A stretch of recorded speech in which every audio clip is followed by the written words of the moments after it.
안녕하세요. 엄마의 아침 신문입니다.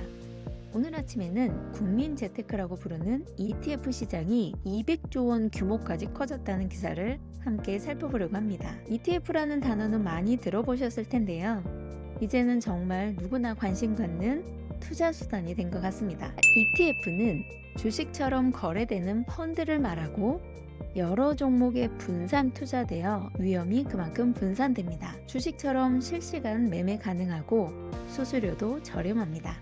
주가 지수를 따라가는 ETF를 말하고 말 그대로 코스피나 미국의 S&P 500처럼 특정 주가 지수를 그대로 따라 움직이는 펀드입니다. ETF와 주식의 차이를 잠깐 설명을 드리면 주식은 한 회사만 투자하는 것이고 예를 들어 삼성전자 주식을 산다. 삼성전자라는 한 회사에 돈을 맡긴다는 뜻인데요.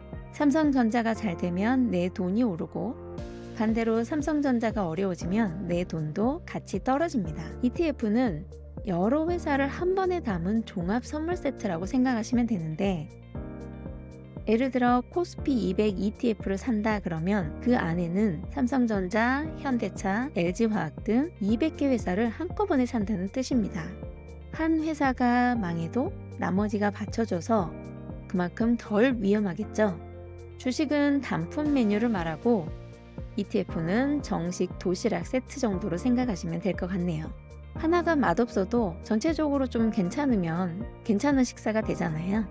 테마형 ETF, 특정 산업, 종목에 집중 투자하는 수익률이 높을 수도 있지만 그만큼 리스크도 크답니다. 좀비 ETF, 거래가 거의 없는 ETF를 말하고 상장 폐지 위험도 있습니다.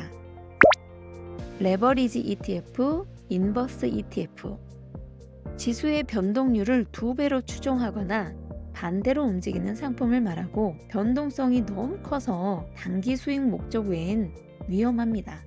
국내 ETF 시장은 2002년에 처음 등장했는데 2023년 7월에 100조 원을 돌파하더니 25년 5월 기준 198조 원, 거의 200조 원 시대를 눈앞에 두고 있습니다. 불과 2년도 안 되는데 2배가 된 셈이죠. 기사에서 말한 ETF 성장 배경을 총 6가지로 정리해 보았습니다. 첫 번째, 퇴직연금 계좌에서 ETF 투자가 가능해진 건데요. 퇴직연금 안에서도 ETF를 직접 담을 수 있게 되었습니다. 특히 수수료가 낮은 ETF 중심으로 투자 비중이 커지고 디폴트 옵션 제도 도입도 크게 기여를 했습니다. 퇴직연금은 아실 거예요. 직장인인 경우에는 퇴직금 받는 대신 회사가 매달 조금씩 넣어주는 노후 대비 통장으로 보시면 되고 은퇴할 때 한꺼번에 받는 게 아니라 미리 통장에 쌓아두고 불리면서 노후의 연금처럼 받는 구조입니다. 퇴직연금에는 2가지가 있는데요. IRP, 개인형 퇴직연금. 이거는 개인이 직접 가입하는 퇴직연금으로 내가 내 돈으로 준비하는 연금 통장입니다. DC형, 확정기여형이라고 하는데 회사가 매달 넣어주고 내가 운용 방향을 선택하는 건데요. 회사 돈으로 쌓이는 연금을 내가 굴리는 거죠. 둘 다 내가 어떤 상품에 넣을지 직접 고를 수 있어요. 그런데 ETF도 퇴직연금 통장 안에 넣을 수 있게 바뀐 거죠.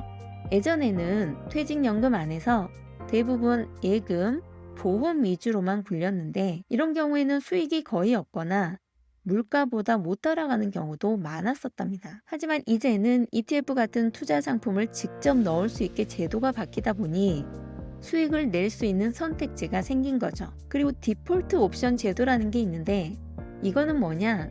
자동으로 ETF에 투자되게 하는 장치를 말해요. 내가 아무것도 안 해도 연금 통장이 스스로 굴러가게 해주는 제도죠. 예전에는 아무것도 선택 안 하면 그냥 가만히 있었던 연금이 이제는 자동으로 ETF 같은 수익형 상품에 투자가 되도록 설정할 수 있어요.